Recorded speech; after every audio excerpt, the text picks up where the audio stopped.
அதனால் இப்ப சில பங்களா வீட்டுகள்ல நாய் வளர்ப்போம். நாய் அந்த கேட்டை தாண்டி வந்துடுச்சுன்னா நம்ம நாயை திட்டுவோம். எவன்டா அவன் ஓனர், எவன்டா அந்த நாயை வளர்க்குற நாயை வளர்க்கிற நாய் எது அப்படின்னு தானே திட்டுவோம். அதால இந்த நாயை அனுப்பிய நாய் எந்த நாய் அது? நான் இதை இப்படி பார்த்தீங்கன்னா வரும்போது ஒரு சின்ன காணொலி ஒண்ணு என் கண்ணில் பட்டது. சுபவீன் ஒருத்தர் இருக்கான், ஆள்காட்டி ராஸ்கல். அவன் காசு கொடுத்தா குறைப்பான். டேய், இதெல்லாம் அது நம்ம மேடைகளில் பேச வேண்டிய பேச்சுகளை யாரோ ஒருத்தன் பேசுறான். திராவிடம் என்ற பெயரால் என்ன சொல்றான்? சுபவீன் ஒருத்தன் இருக்கான், ஆள்காட்டி ராஸ்கல். அவன் காசு கொடுத்தா குறைப்பான். சரி, பரவாயில்லையே அப்படின்னு பார்த்தா வீரமணின்னு ஒருத்தன் இருக்கான். என்னவா? இங்க பாருங்க, சத்தியமா நம்ம தமிழர்கள் மற்றவர்கள் நாகரிகமா தான் பேசுவோம். நமக்கு இந்த வாடா போடா அவனே இவனே அந்த பையில இந்த பையிலன்னு சொல்றதெல்லாம் நமக்கு கொஞ்சம் தர்ம சங்கடமா இருக்கும். அது மட்டும் இல்லாம நம்ம அக்கா தங்கச்சிக்கு இருக்கிறாங்க. நம்ம அண்ணன்மார் இருந்தாலே நம்ம கொஞ்சம் அசிங்கமா பேச மாட்டோம். அக்கா தங்கச்சியில் இருக்கும்போது நம்ம அதை பேச மாட்டோம். அதனால் இந்த வார்த்தைக்கு எனக்கும் பொறுப்பு இல்லை. அவர் என்ன சொல்றாரு? வீரமணின்னு ஒருத்தர் இருக்கான், காசு கொடுத்தா இந்த அந்த விளம்பரத்தில் கூட நடிப்பான். அந்த நீல ஆரம்பிக்கும். அது எனக்கு வெக்கமா இருக்குது.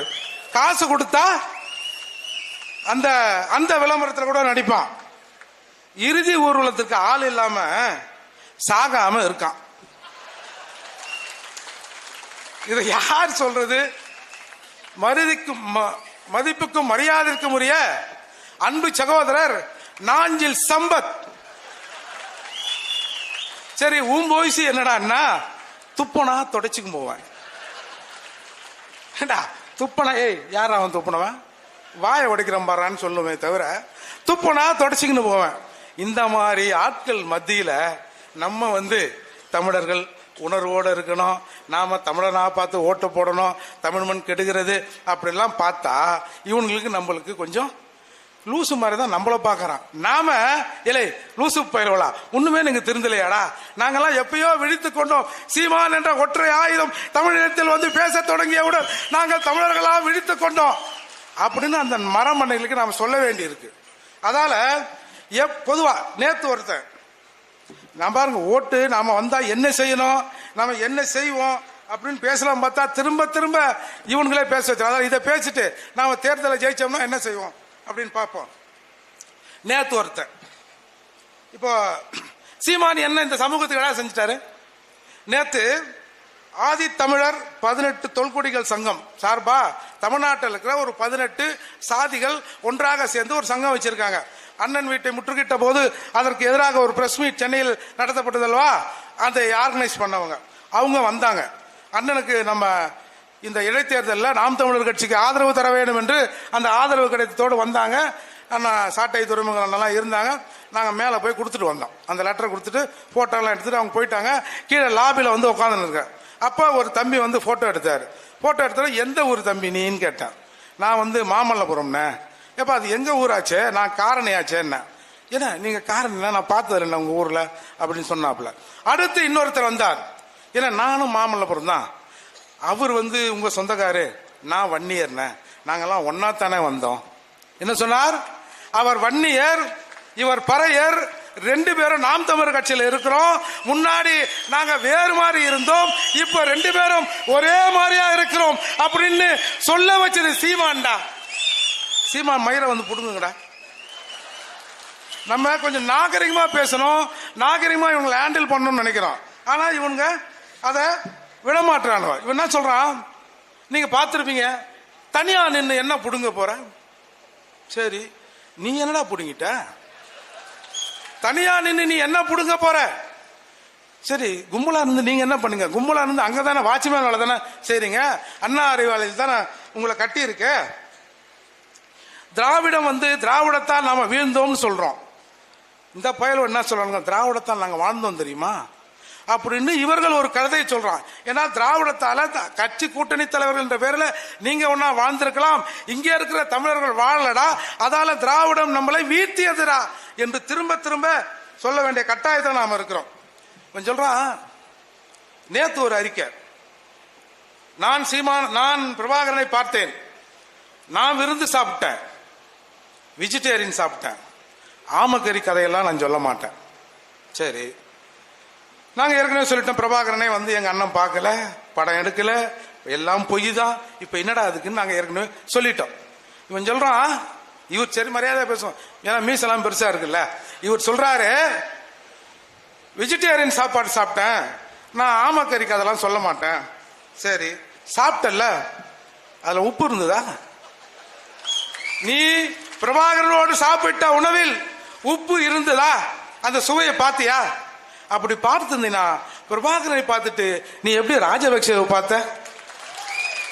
ஏய், எப்படாது பிரபாகரனையும் பார்த்த, ராஜபக்சேவும் பார்த்த? ஓ, உப்பு போட்டு திங்கல போலுது, அதனால தான் பிரபாகரனுக்கு துரோகம் பண்ணியும் ஈழத்தமிழர் அழியணும்னு நினைச்சியோ?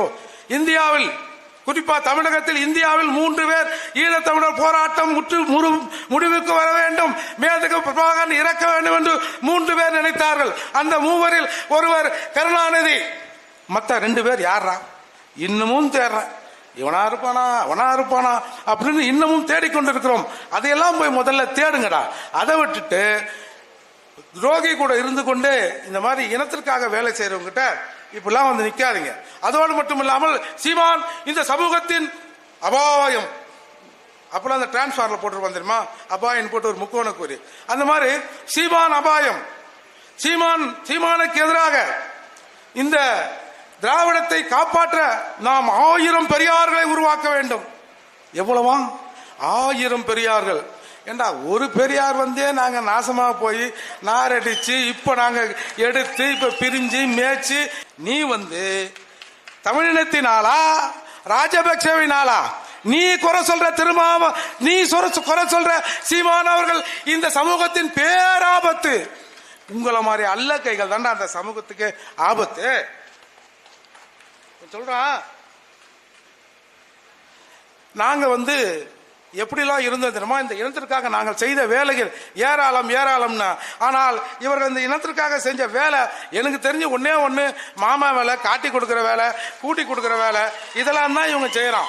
இப்போ நீங்க பார்த்திருப்பீங்க, ஒரு மனிதனை சீமானை குறை சொல்வதற்கு உங்களுக்கு ஒரு தகுதி இருக்க வேண்டும் என்று தான் நாங்க சொல்றோம். இப்ப ஆதவ அர்ஜுன் ஒருத்தர் அந்த கட்சியில வந்து இணைஞ்சார்.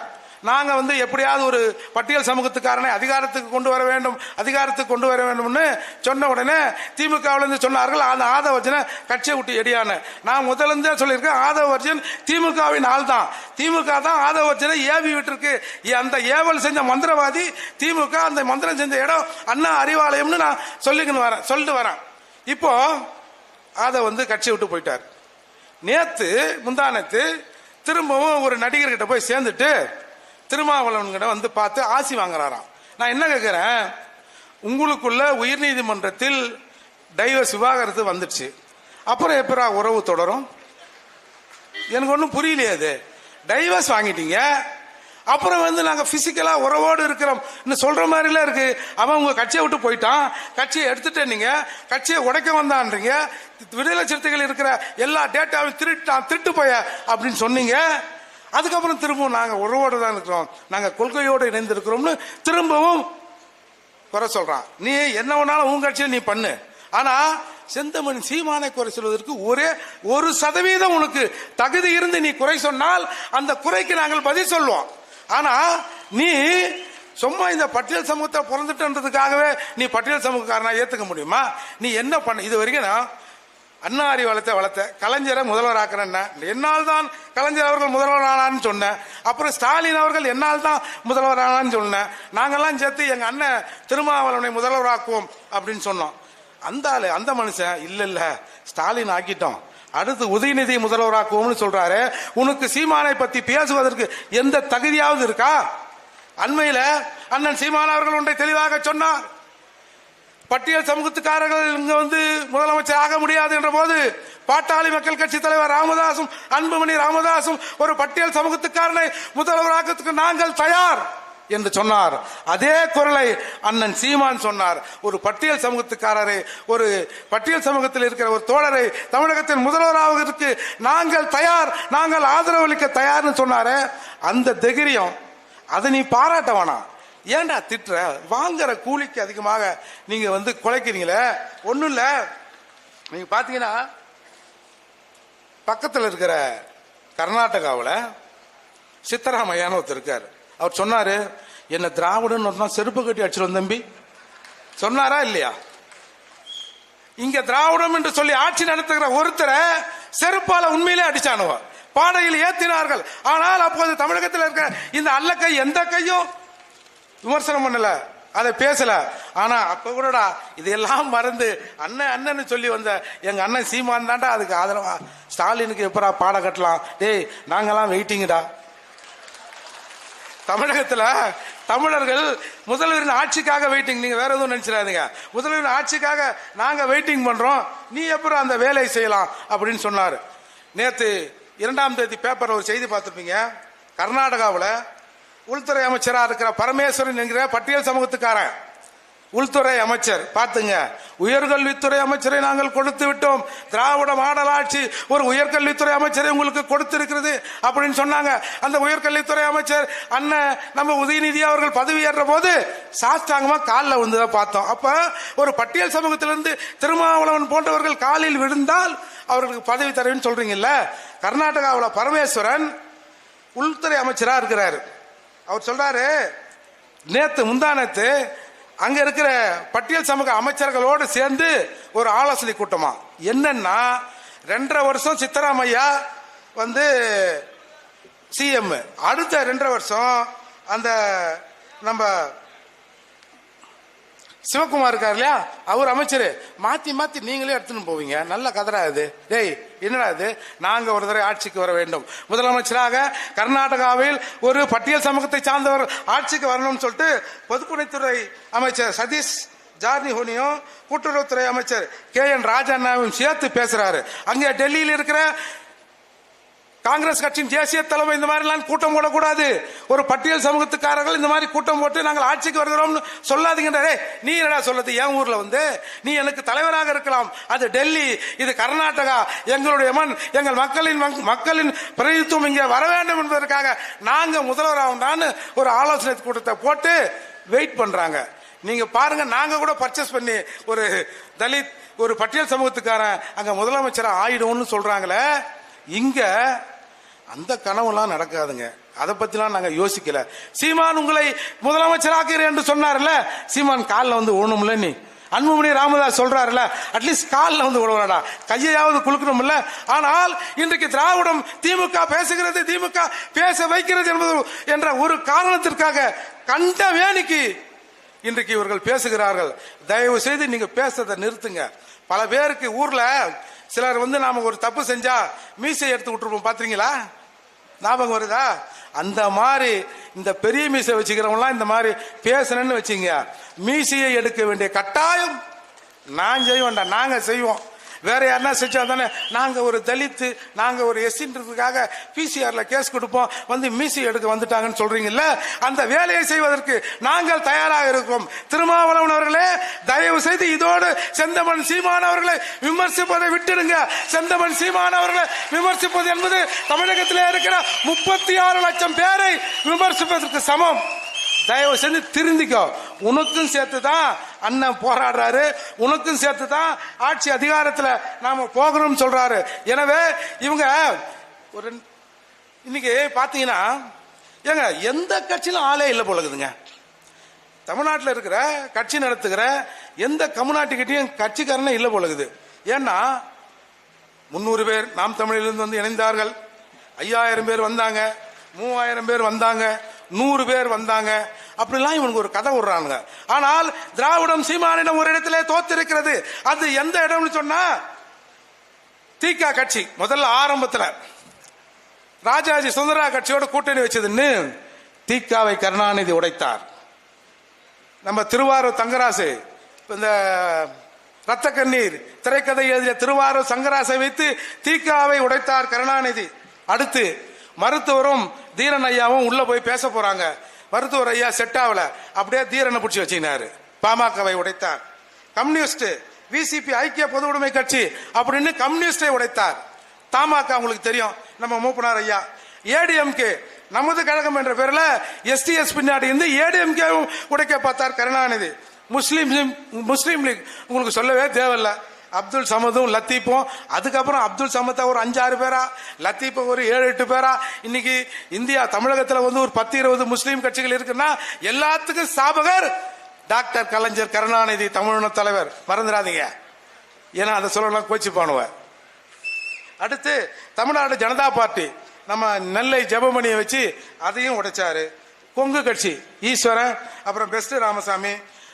இதை விட சீபா ஆதித்யநாத் நாம் தமிழர் கட்சின்னு வச்சு சீபா ஆதித்யநாத் தனித்தமிழ்நாடு கேட்டாரு. இன்றைக்கெல்லாம் தமிழ் அது இதுன்னு பேசுறானுல்ல, சீபா ஆதித்யநாத் தனித்தமிழ்நாடு கேட்கிற போது இவர்கள் சொன்ன வாசகம் என்ன தெரியுமா? சீபா ஆதித்யநாத் கேட்பது காலனா, அதுவும் குஷ்டரோகி கையில் இருக்கிற காலனா. நாங்கள் கேட்பது நாலனா. காலனா பெருசா நாலனா பெருசான்னு விமர்சனம் தான் இந்த விவஸ்தை கட்ட திமுக.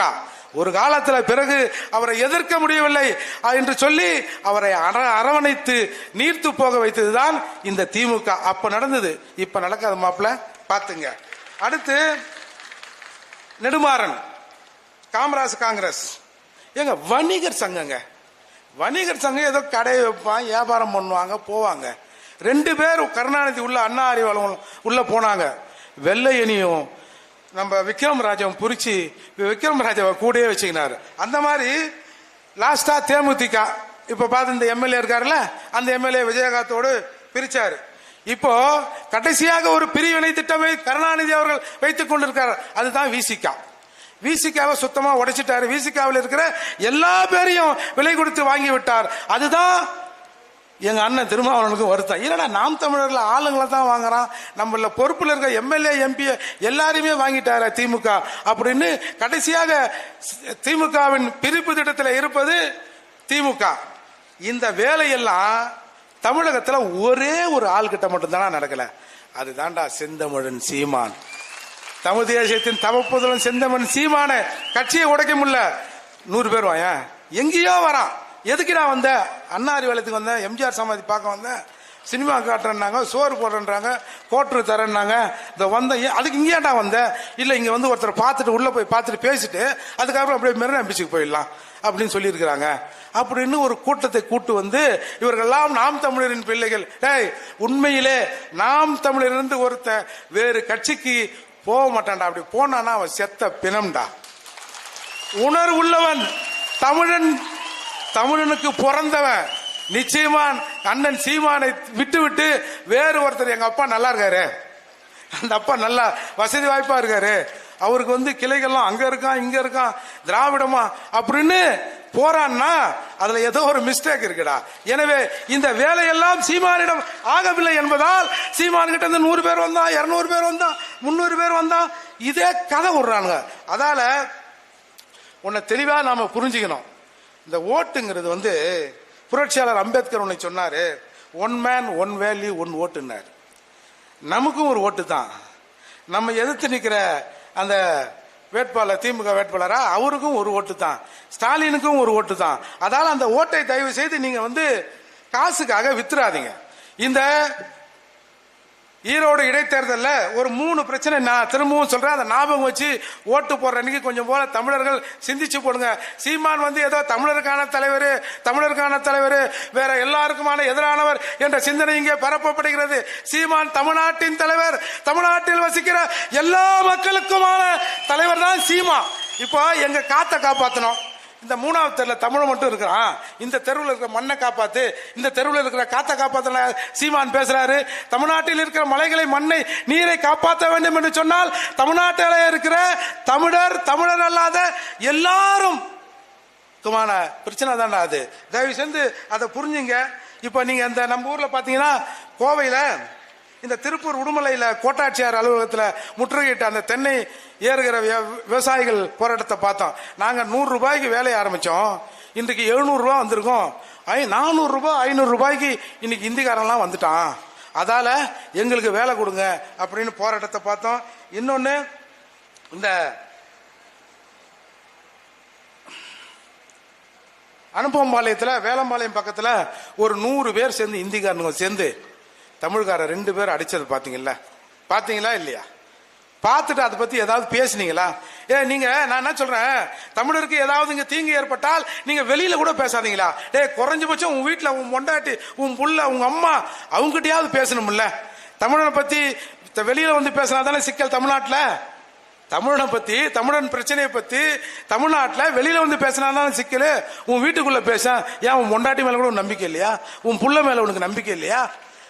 யாராவது பேசணுமா? அடுத்து ஒரு நூற்பாலையில தமிழ்நாட்டுக்காரனை வேலைக்கு வைக்காதுன்னு இந்திக்காரெல்லாம் போராடுறான்டா.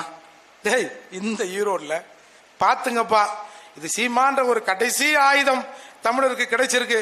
இந்த ஆயுதத்தையும் கீழே போட்டு உடைச்சிட்டீங்கன்னு வச்சுக்க, அடுத்த ஜென்மம் இல்ல, எத்தனை ஜென்மம் எடுத்தாலும் தமிழனுக்கு விடிவு வராது. ஒன்றை சொல்லி முடிக்கிறேன். நீங்க இந்த பஜார் கடை வீதிகள்லாம் பாத்தீங்கன்னா பேண்ட் சட்டை விற்கிறான் தெரியுமா? நம்ம வீடுகளில் இந்த குடம், பிளாஸ்டிக் அண்டா, தூக்கு, அதுக்கெல்லாம் நம்ம துணியெல்லாம் வாங்கி போய் அது மேல கொஞ்சம் ஜிகினா தடவி அதை மார்க்கெட்ல விற்கிறத நம்ம பார்த்துருக்கோம். எத்தனையோ இந்திக்காரனுவன் அதை வாங்கி போடுறான். பார்த்துருக்கீங்களா இல்லையா? பார்த்துருக்கீங்களா இல்லையா? இந்த நிலை நீடித்தால் அவன் நம்மள மாதிரி சட்டை போடுவான். தமிழ்நாட்டில் இருக்க நம்ம அவனை மாதிரி பழைய துணியை வாங்கி போடுகிற நிலை தமிழகத்தில் வந்துடும். பார்த்துங்க. இது ஏதோ சீமான் கட்சி ஓட்டு வாங்கி ஒரு எம்எல்ஏ ஆகணும்லாம் இல்ல. பழைய துணி நீ போடாம இருக்கணும்னா சீமான் போன்ற தமிழ் தேசியவாதிகளை தமிழகம் கட்டாயம் ஆதரித்தே தீர வேண்டும். இவங்களுக்கு வேற வழியே இல்லடா. ஒன்னு சீமானை ஆதரிக்கணும், இல்லைன்னா சாகணும். ஒன்னு சொல்றேன், இன்னைக்கு சீமானை எல்லாரும் சங்கின்றான். ஏன் சங்கின்றான்னா, அண்ணாமலை அவர்கிட்ட ஆதாரம் இருக்கு, நான் கொடுக்கறேன்னு சொல்லிட்டாரு. பத்தியா, அண்ணாமலையும் சீமானும் ஒரே லைன்ல இருக்கிறாங்க, ரெண்டு பேரும் சங்கின்றான். நான் என்ன கேட்கிறேன், அண்ணாமலை என்கிட்ட ஆதாரம் இருக்கு அப்படின்னு சொல்லலப்பா, என்னடா பதில் சொல்வ நீ? இப்ப சொல்லுடா அந்த பதில. அண்ணாமலை என்கிட்ட இல்ல அப்படின்னு சொல்லாம இருந்துட்டாருன்னு வச்சுக்க, நீ ஒரு பதிலை சொல்லி இருக்கணும்ல. வாத்தா பத்தினியா இல்லையான்னு சொல்லி இருக்கணுமா இல்லையா? இப்ப சொல்லு அந்த பதில, நாங்க கேட்கிறோம். நாங்களும் கொஞ்சம் டீசெண்டா கொஞ்சம் நாகரிகமா பேசணும்னு பார்த்தா இவங்க விட மாட்டாங்கன்னு. அதால தயவு செய்து யாரும் இந்த நாய்களை கல்லெடுத்து அடிக்காதீங்க. அந்த நாயை வளர்த்த நாய் இருக்கான் தெரியுமா பங்களாவில், அவனைத்தான் நாம கேட்கணும். ஏன்டா நாயே, இந்த நாயெல்லாம் ஏன்டா அப்படி கேட்டு தந்து அவுத்து விட்டு இங்க பாரு, தேவையில்லாம பாரு, நாங்க கல் எடுத்து நாய் அடிப்புன்னு பாத்தியா சொன்னல இந்த ராஸ்கேல். இன்னொரு விளம்பரத்தில் நடிக்கிறவன், அவர்களை அடிக்க வேண்டிய கட்டாயத்திலே தமிழர்கள் இருக்கிறோம். எனவே நாம் உணர்வாவது மட்டும்தான் இந்த தமிழ் தேசியத்தின் விடுதலையே. இங்க பாரு, தமிழனோட விடுதலைங்கிற சீமான் கையில் இருக்கு அப்படின்னு நினைக்கிறீங்கல்ல, ஒட்டுமொத்தமான தமிழகத்தின் விடுதலை தான் உலகத்தில் இருக்கிற எல்லா தமிழருக்குமான விடுதலை. உலகத்தில் இருக்கிற எல்லா தமிழருக்குமான விடுதலை பேசுகிறவன் தான் செந்தமன் சீமான் என்பதை இங்கே இருக்கிற தமிழர்கள், தமிழ்நாட்டில் உள்ளவர்கள் புரிந்து கொள்ள வேண்டும். என்றைக்கு தமிழகத்தில் இருக்கிற தமிழர்கள் வளர்ந்து நாங்கள் எல்லாம் தமிழர்கள் என்று சொல்கிறோமோ அன்றைக்கு இலங்கையிலும் ஒரு தீர்வு வரும், ஈழத்தமிழருக்கும் ஒரு தீர்வு வரும், உலகத்தில் இருக்கிற எல்லா தமிழர்களுக்கும் சீமான் பேச்சை கேட்டு இங்கு தமிழ்நாட்டில் இருக்கிற தமிழன் திருந்தனா தாண்டா தீர்வு வரும். எனவே எனது அன்பான சொந்தங்களே, தமிழ்நாட்டில் இருக்கிற என் பந்தங்களே, உங்களை நான் நேற்றுலாம் ரொம்ப கெஞ்சிட்டேன், திரும்பவும் இன்னொரு தடவை கெஞ்சுகிறேன். தயவு செஞ்சு இந்த ஒரு முறை அக்காவுக்கு ஓட்ட போடுங்க. இந்த படிப்பை பத்தி போட்டிருந்தாங்க, முதுகலை ஆய்வியல் நிறைஞர்னு. ஒரு பயலுங்க தமிழ்நாட்டில் அது என்னதுடான்னு கேட்டா என்னன்னே தெரியலண்ணே, என்னவோ நிறைஞ்சர் குறைஞ்சர் அப்படின்றாங்க. உண்மையை எனக்கும் தெரியல. அப்புறம் என் மச்சானுக்கு போன் பண்ணி, இதை மாப்பிள்ள இது என்னதுடா, என்ன மாமா அது எம்எஸ்சி மாமா அப்படிங்கிறான். இந்த நிலையில தான் நம்ம தமிழர்கள் இருக்கிறோம் என்பதை புரிந்து கொள்ளுங்கள். தமிழகத்தில் தமிழ்ல போர்டு வச்சா எந்த தமிழனும் வழி தெரியாம தான் நிற்போம். அந்த நிலையில் தான் நாம் வளர்த்தெடுக்கப்பட்டிருக்கிறோம். எனவே இந்த மண்ணையும் மக்களையும் மொழியையும் நம்மையும் எல்லாரையும் உலகத்தை காப்பதற்கு தமிழனாக தலை நிமிர வேண்டும். அது சீமான் காலத்திலேயே நடக்க வேண்டும் என்று கூறி முடிக்கிறேன். நன்றி, வணக்கம். அடுத்ததாக ஈரோடு கிழக்கு தொகுதியின் வெற்றி வேட்பாளர் சீதாலட்சுமி அவர்கள்.